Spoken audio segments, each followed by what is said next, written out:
So I mentioned match type. There's three of them. There's broad, phrase, and exact.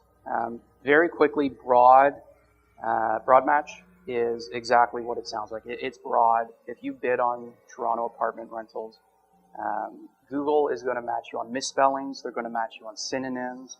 They may make assumptions. So different variations. If you're bidding on apartments, but somebody looks for condos, home, they may even be looking for a vacation home.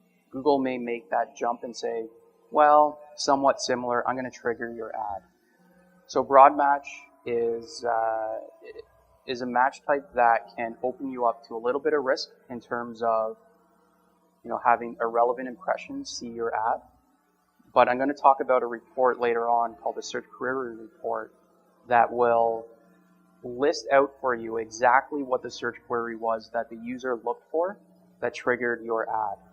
So if you have a bunch of broad match keywords in there, that list is going to be filled with keywords that you may not have thought of before. It may include keywords that are totally irrelevant, which you can then add as negative keywords, which I'm going to talk about in a couple slides.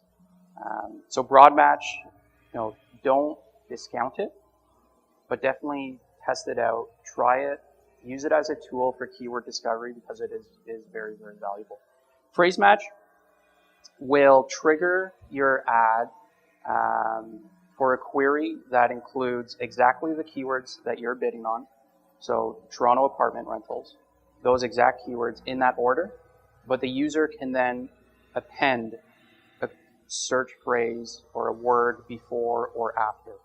So if they look for 2-bedroom Toronto apartment rentals, that would trigger your ad. The other one is exact match. Quite simply, Google will only show your ad if the user searches exactly for the keyword that you're bidding on. This is just a very quick illustration of how all of the different match types work. The example I use here is iPhone. So broad match, somebody looking for an Apple iPhone. You could match on jailbroken phones. You could be matching on just generically cell phones, things like that. Phrase match, you could trigger an ad for new Apple iPhone, use Apple iPhone apps, that sort of thing, and an exact match, just exactly Apple iPhone. Negative keywords, that just tells Google if the user includes this word as part of their query, do not trigger my ad. So one of the more common ones is free. Somebody's looking for a free apartment to freeload in. I don't want to show them my ad. I don't want that customer. If somebody is doing, and we see this often, people love to look for reviews. Before they buy anything, they're going to review something. Most people will look for just, quite simply, reviews of, some people will look for negative reviews. So instead of looking for the positive, they'll look for, worst TV. What are the worst stereos? So a negative would be worst. You don't want to pop up when somebody's looking for the worst of something. Scam, scheme, crappy, sucks, all of those things you can add as negative, and you can make sure that you're not appearing for any queries that include that. Mildew, mold, rats, stuff like that, negative keywords. This is an example of the AdWords interface itself. I just wanted to show you guys where you can run that search query report that I mentioned. You go to the Keywords tab in your account, you can look for additional search terms, and that will show you every single word that triggered an ad of yours. And this is where you can better build out that negative keyword list, identify new keywords that are a really good opportunity and bid on those. This is one of my favorite reports. I will run this report on at least a weekly basis. I have some clients with negative keywords into the tens of thousands. So it's one way to get very, very targeted.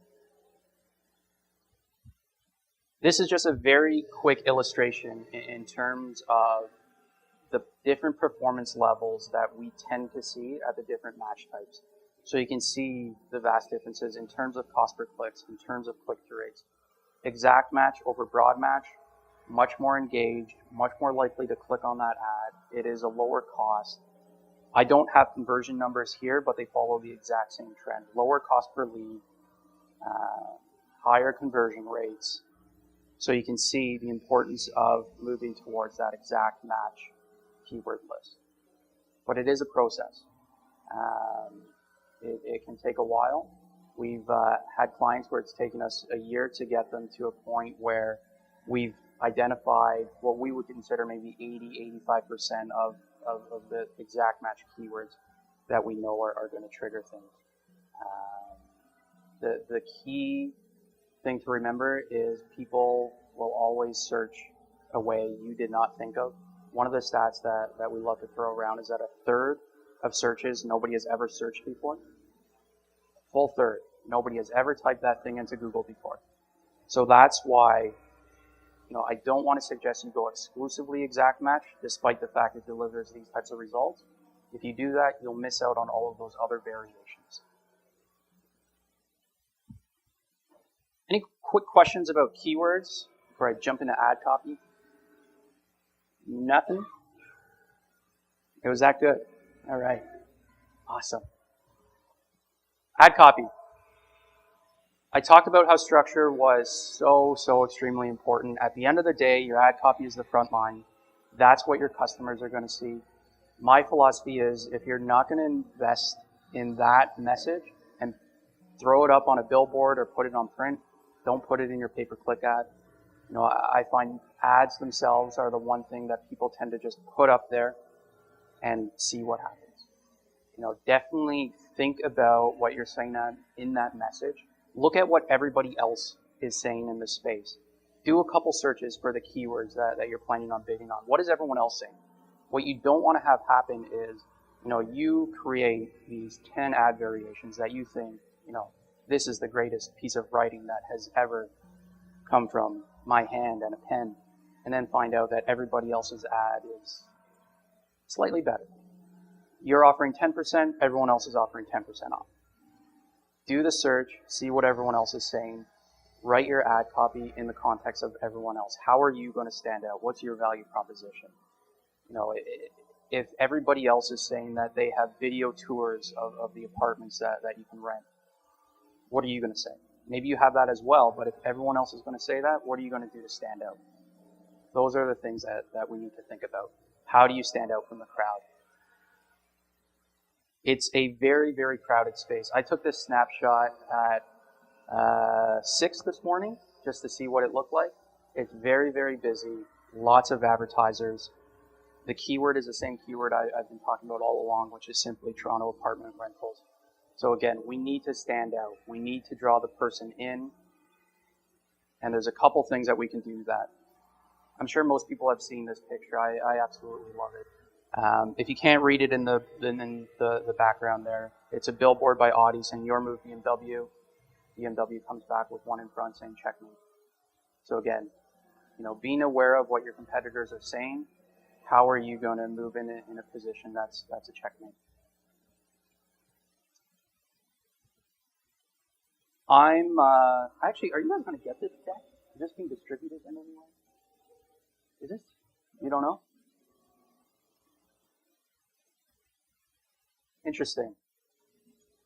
I'm going to assume yes, in which case you will have this, but this is just a very quick diagram of anatomy of a successful pay-per-click ad. There are certain best practices that we like to talk about. Again, they are just best practices, so follow them, but I don't want to get you guys in a position where you think this is the be-all and end-all. Test something. Don't be afraid to step outside of these best practices, but use this as your starting position. Use this as that beginning guideline. So a couple things. One of the key things we want to do is make sure that keyword, that query that person is looking for is in the ad.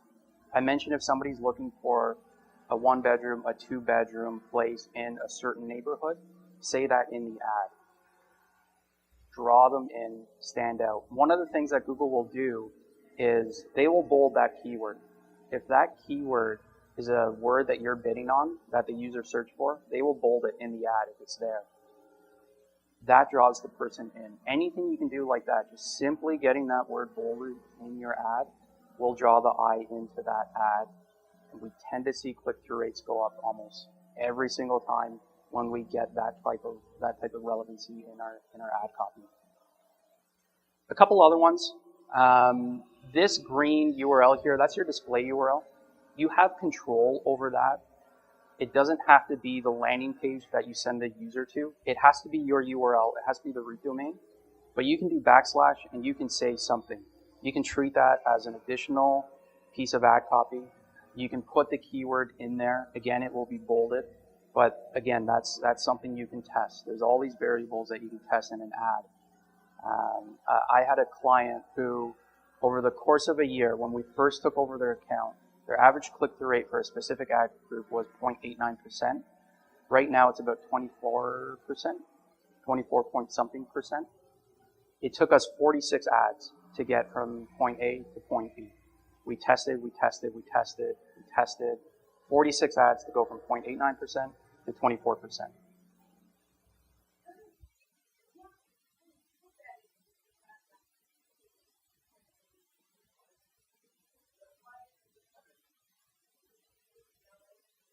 So there are two different URLs that you enter when you create an ad.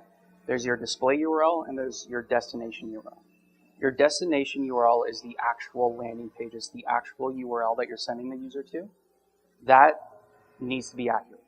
That root domain of that destination URL has to be the same as the root domain of your display URL. So that's the piece that needs to be accurate, that's the piece that needs to match. But in your display URL, after that backslash, you have control. That alone is a variable that we test all the time, and that alone, I've seen that increase click-through rates by 20, 30% in some cases. Just backslash, throwing the keyword in there, we've seen that have a huge, huge impact. In the URL, yeah. In the display URL, there we go. The keyword, another call to action, a value proposition, all of these things that you can test, throw it in there. See what happens. Any questions about ad copy? Yes, another ACE section. Thanks, guys. Landing pages. The key here is you're paying for this traffic.